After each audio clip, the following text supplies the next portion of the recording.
Allison's point of view. Ano nang gagawin ko ngayon? Tulalang nakatingin lamang ako sa mga tao na dumaraan sa harapan ko habang nakaupo sa isang bench. Hindi ko na mapigilan pa ang pagluha sa aking mata dahil dumating na ang oras na kinatatakutan ko at iyon ay ang paglala ng sakit ni Mama. Nitong mga nagdaang araw ay sinabi ng mga doktor noong nagpa-check up kami na baka dahil sa pagod at sa kinakain niya kaya sumasakit ang tiyan nito, pero hindi naman naisip na may appendicitis na siya. Pinunasan ko kaagad ang luha sa aking mata dahil alam kong walang magagawa ang pag-iyak ko, lalo na't kailangang operahan ni Mama sa lalong madaling oras habang hindi pa sumasakit muli ang tiyan nito. Dinukot ko ang aking cellphone mula sa bulsa at para bang bumilis ang tibok ng puso ko nang maisip ang alok ni Franz. Napakagat ako sa ibabang labi at hindi na nag-atubili pang tawagan si Franz para tanggapin ang alok nito. Nang denial ko na ang number ni Franz, ay ilang ring pa lamang sinagot na niya ito. "Oh, Allison, napatawag ka." Hindi na niya natuloy pang sasabihin nang sumagot ako. Tinatanggap ko na. Napapikit na lamang ako at napakagat sa ibabang labi. Narinig ko ang pagsinghap nito mula sa kabilang linya. "What do you mean? Seryoso, Allison?" "Oo." Dahan-dahan kong iminulat ang aking mata. Desidido na akong tanggapin ang alok niya. "Sige, aantayin kita dito sa bar bukas ng gabi. Pero sigurado ka talaga na gagawin mo?" Nag-aalinlangan niyang tanong. Para kay Mama." Pagkatapos ko sabihin ang mga iyon ay in-end call ko na ang tawag at bumalik na muli sa silid ni Mama. Habang pinagmamasdan ko sila ni Abigail ay para bang may kirot akong naramdaman sa aking dibdib. Alam kong kapag nalaman ni Mama ang ginawa ko ay hindi niya ako mapapatawad. Pero sana balang araw ay maintindihan niya kung bakit ginagawa ko ang bagay na ito. Sana. Napahiga na ako sa sofa. Hanggang sa ilang minuto lang ay nakatulog na ako ng tuluyan. Kinaumagahan ay inayos ko na ang mga gagamiting damit ni Mama sa hospital at mga gamit ni Abigail. Nakausap ko na si Abigail tungkol sa bagay na titira muna siya pansamantala kila Tita Leia habang abala ako sa pagbabantay kay Mama.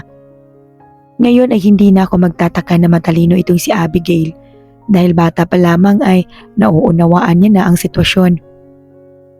"Basta, babalikan ka rin ni ate pag maayos na si Mama, maliwanag? At huwag mong pasakitin ang ulo ni Tita Leia." Paalala ko sa kanya na kinatango niya. "Opo ate, naiintindihan ko. Bantayan mo si Mama ate."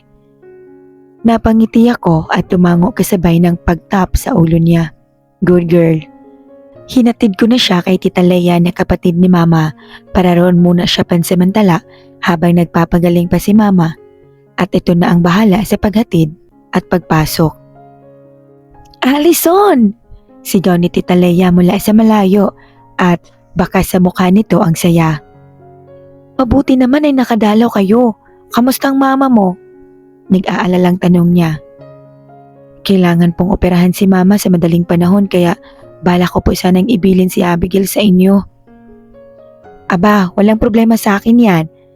Abigail? Ako si Tita Leia mo." Ngiting sabi ni Tita at binati naman siya ni Abigail. Napangiti ako nang mapansin na nagkasundo kaagad silang dalawa hanggang sa nagpaalam na ako para pumasok ng trabaho. "Bye-bye ate." Paalam ni Abigail. "Mag-ingat ka sa trabaho mo." Sambit ni Tita Leia at tumango naman ako. Nagpaalam na ako para bumiyahe papuntang restaurant dahil mamayang gabi na ang bagay na pinakahihintay ko. Maraming mga customer ngayong araw kaya medyo naging busy kaming dalawa ni Nadia. Habang nililigpit ko ang mga gamit ko, ay napansin kong nilahad ni Nadia sa harapan ko ang pera. "Hiramin mo na lang Allison dahil alam kong kailangan ni Tita." Binalik ko sa kanya ang pera at nginitian siya. "Alam kong gusto mo akong tulungan Nadia dahil kailangan mo rin ang pera na yan kaya ayos lang sa akin." Magsasalita pa sana siya pero nagsimula na ako maglakad papalayo. Gustong tumulong ni Nadia pero sobra na ang naibigay niya sa akin kaya nahihiya na ako. Nag-commute na ako sa bus para makarating kaagad sa bar. Pagkarating ko roon ay naabutan ko si Franz. "Ano, ready ka na ba?" Tanong ni Franz at tumango naman ako pero para bang bumalik na naman ang kaba sa aking dibdib dahil ito ang unang beses na tinanggap ko ang alok para sa isang gabi. "Kailangan para sa pampagamot ni Mama," sambit ko. Hinawakan niya ang kamay ko at ngumiti para pagaanin ang nararamdaman kong kaba. "Basta kapag hindi mo na kaya, tumakbo ka, maliwanag?" Napangiti ako at tumango kahit mahirap man sa akin. Naroon na siya sa VVIP room. "Salamat."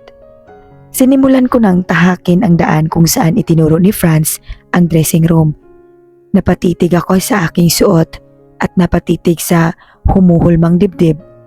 Isang kulay pulang two-piece ang sinuot ko habang nakatingin sa salamin na nasa harap ko. "Kaya mo yan, Ali. Para sa mama mo."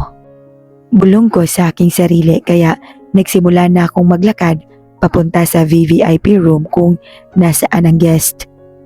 Pagbukas ko pa lamang ng pinto ay nakita ko ang isang lalaki na prenting nakaupo sa sofa habang pinaglalaruan sa kamay ang baso ng isang alak. Nadapo ang tingin nito sa akin at napangisi habang tinititigan ang katawan ko simula sa ibaba paitaas sa aking katawan. "Sit." Sabay tapik nito sa katabi niyang upuan kaya nagsimula na akong maglakad papunta roon. Ngayon ko lamang naramdaman ang ganitong kaba habang sinusunod ang kanyang utos.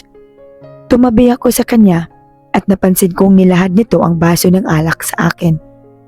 "Drink this," utos niya. "Don't be scared, walang lason o kahit anumang nandyan," anya. Hindi ko alam pero kusang gumalaw ang kamay ko at kinuha sa kanya ang basong may lamang alak at ramdam ko ang pagguhit nito sa aking sikmura na ngayon ko lang naranasan. "Good girl." Napatingin lamang ako sa kanya na kung uminom ay tila akala mo wala nang bukas pa. "Don't stare at me." Napadiretso ako ng upo at nagsalita. "Hindi ah." Bakit bigla akong nautal? Hindi ko alam pero parang pakiramdam ko unti-unting lumiliit itong room sa sobrang tense na nararamdaman ko. "I want to remind you that you're mine this night." Sabay tingin ng mata nitong mapupungay sa akin at bakas roon ng pagnanasa. Napakagat ako sa ibabang labi at dahan-dahang tumango. Di ko alam pero natulala lamang ako sa paraan niya ng pag-inom dahil sa Adam's apple niya na tumataas at bumababa. Siya ang klase ng tao na may hubog ng katawan at makikita mong malulusog ito at mapupulang labi na bumagay sa makakapal niyang kilay. "Damn, you're tempting me." Mura niya. Napasinghap ako nang bigla ako nitong halikan sa labi ng mapusok. Nung una ay pumapalag ako pero kusang tumigil ang katawan ko at sumunod sa agos. Ito ang first kiss ko. Gusto kong sumigaw sa inis dahil may nakakuha na ng unang halik na iniingatan ko para sa taong mahal ko. Ngunit kaagad kong na-realize na trabaho ito kaya dapat kong bigyang pansin. Yumakap ako sa batok nito habang patuloy lamang siya sa paghalik. "Dance, baby." Bulong na anya sa tenga ko kaya napatango na lamang ako at sinunod ang sinabi nito. Dahil sa mga salitang binibitawan niya ay may parte sa akin ang nag-iinit. Naputol ang ginagawa ko nang pinigilan niya ako at isinuot sa akin ang coat. "Teka, yun na yun?" Akala ko'y tapos na ngunit bigla niya akong itinayo at hinawakan sa palapulsuhan. "Come with me and we will continue this to my house." Nalaglag pa nga na lamang ako habang hatak-hatak niya ang kamay ko. Maraming mga mata ang napatingin sa aming dalawa at bakas sa mukha ang pagtataka. Nakita ko ang gulat sa mukha ni Franz at lalapit sana sa akin nang pigilan siya ng mga tauhan ng lalaki. Sumakay kami sa kotse nito at pinaandar na. Kulang na lamang ay lumipad sa sobrang bilis. Ilang minuto lang ay huminto ang kotse sa isang hotel at naglakad na kami pasakay ng elevator. Tahimik na nakasunod lamang ako at napasinghap nang biglang hinalikan ako nito sa labi. Ipinasok niya ang kanyang daliri mula sa aking pribadong katawan. Napatingkayad ako dahil sa kakaibang nararamdaman habang iniikot nito ang kanyang daliri.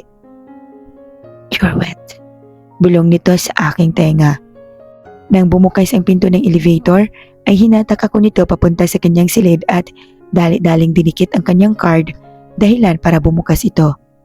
Binuksan nito ang pinto at dali-daling hinatak ang aking kamay papasok, kisabay ng paglock niya sa pinto. Mariing hinalikan muli ako nito kaya dahan-dahan kong tinanggal ang polo niya kasabay ng paghaplos ng aking palad sa matigas niyang dibdib.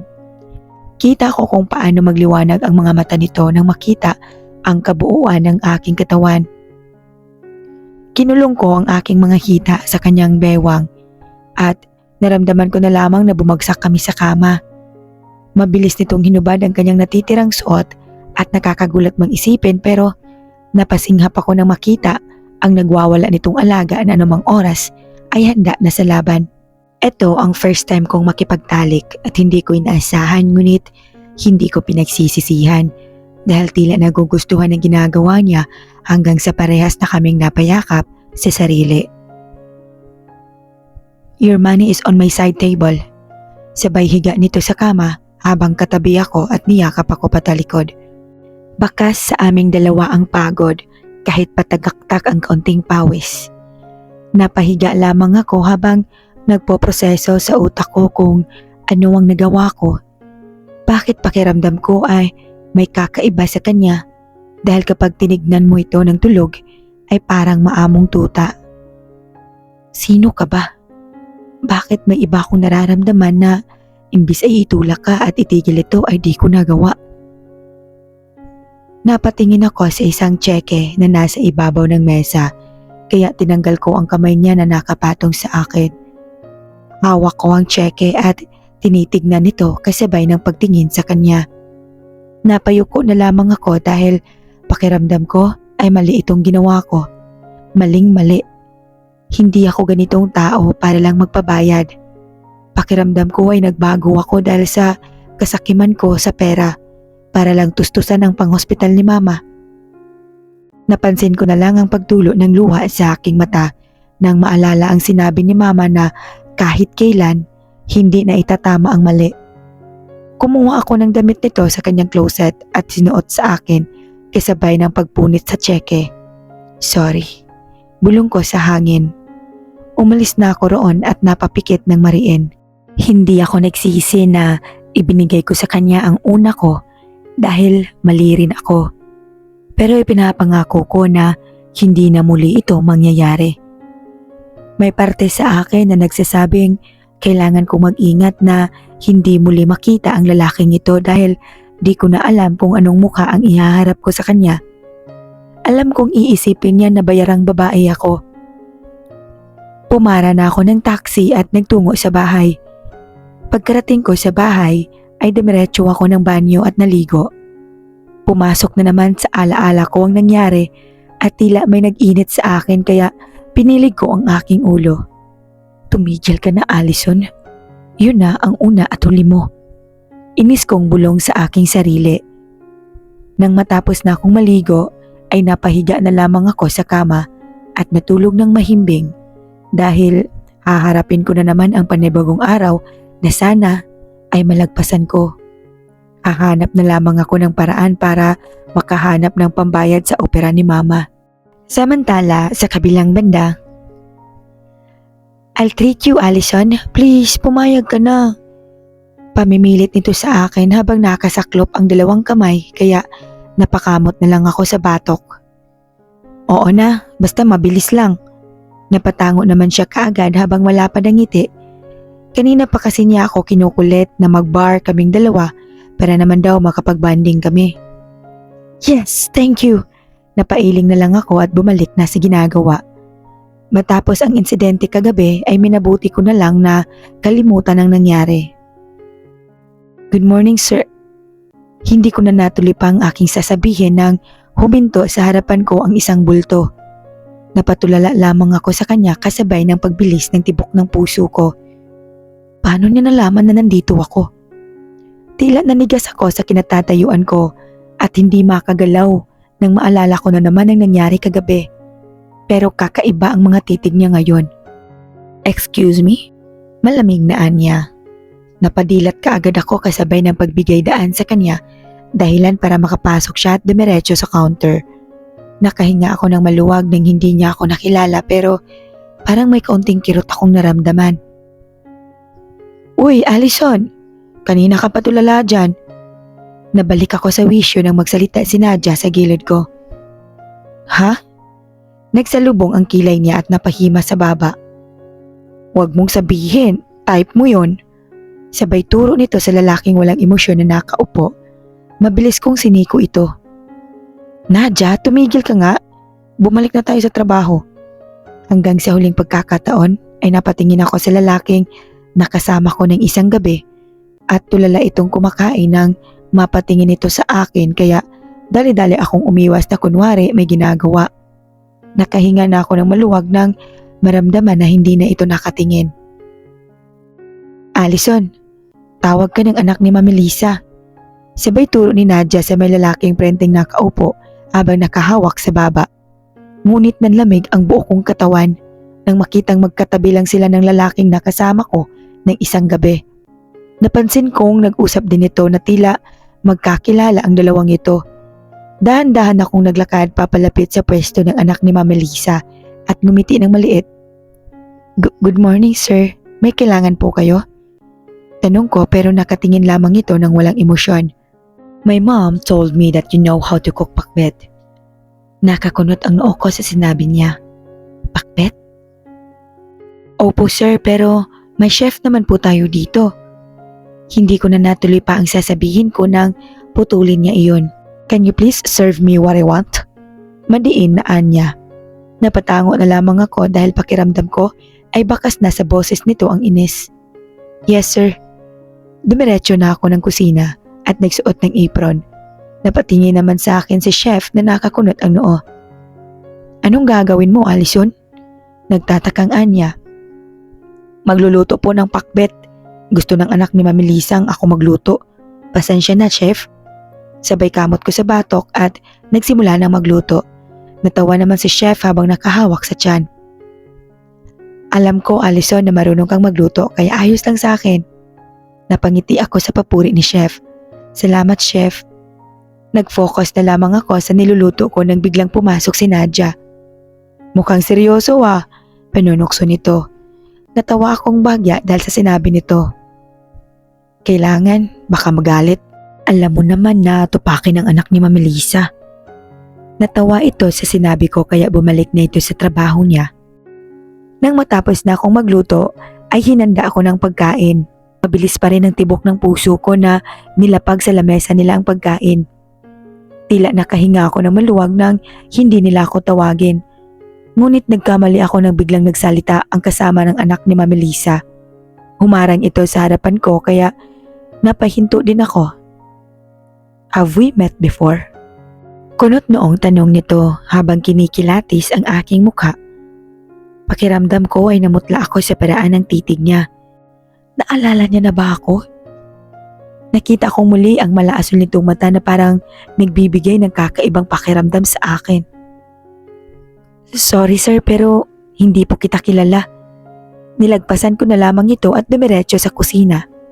Nagtago kaagad ako sa gilid at pinanood silang dalawa na nag-uusap.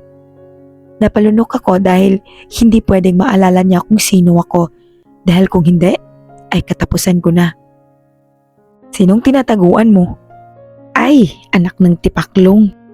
Napatalon ako sa gulat nang makita si Nadia sa gilid ko. Nanliit ang mga mata nito at tinititigan ako ng diretso sa mata kaya napatayo ako ng maayos. Hindi ako anak ng tipaklong, Allison. Kaya sagutin mo ang tanong ko, sinong tinataguan mo dito? Naguguluhang tanong niya. Wala Nauutal kong sagot at ngumiti para ipakitang ayos lang ako. Napatango naman siya at hindi na nagtanong pa kaya nakahiga ako ng maluwag. Hindi mawala sa isip ko ang mukha niya kaya napapailing ako kaagad. Allison, umayos ka. Bulong ko sa sarili. Ilang oras rin bago ako nakahinga ng maluwag dahil sinabi sa akin ni Nadia na nakaalis na ang anak ni Mama Lisa. Nakakunot ang noo ko nang biglang may nilahad sa harapan ko si Nadia. Eto Allison, Nakunot ang noo ko nang makita ang pera sa kamay niya. Para saan yan? Pilit nitong nilagay sa kamay ko ang libong pera pero di ko alam kung magkano iyon. Allison, I know na nasugod ang nanay mo sa ospital kaya gamitin mo muna yan at saka bayaran mo na lang ako kapag may pera ka na. Huwag ka nang aangal. Sabay irap nito. Unti-unti akong napangiti at niyakap ito ng sobrang higpit. Salamat Nadja. Promise, babayaran ko itong pera kapag nakaluwag na ako. Masayang sambit ko sa kanya. Kumawala na ako sa pagkakayakap at bigla naman ako nitong sinermonan. Alam mo ba na kaya nalaman kong nasa ospital ang nanay mo? Dahil kay Franz. Sinabi niya sa akin at wala ka talagang balak sabihin sa akin, no? Napayuko na lamang ako dahil sa sinabi niya. Sorry Nadja. Ayoko lang humingi ng tulong sa iyo dahil marami ka nang naitulong sa akin. Naramdaman ko ang paglapat ng kamay nito sa balikat ko. Allison, kaibigan mo ko. Kaya kapag may kailangan ka, huwag kang mahihiyang magsabi sa akin, maliwanag? Napatango-tango ako sa sinabi niya. Salamat Nadja. Kailangan ko nang umuwi, ikaw nang bahala dito sa restaurant. Pagpapaalam niya. Hanggang sa nagsimula na akong mag-ayos ng mga gamit dahil mamaya lang ay isasara ko na itong restaurant. Hanggang ngayon ay naalala ko pa rin ang mukha ng lalaking iyon, dahilan para mamula ang aking pisngi. Ay, Allison, kalimutan mo ng lalaking yun. Inis kong bulong sa sarili at sinara na ang restaurant ni Mami Lisa.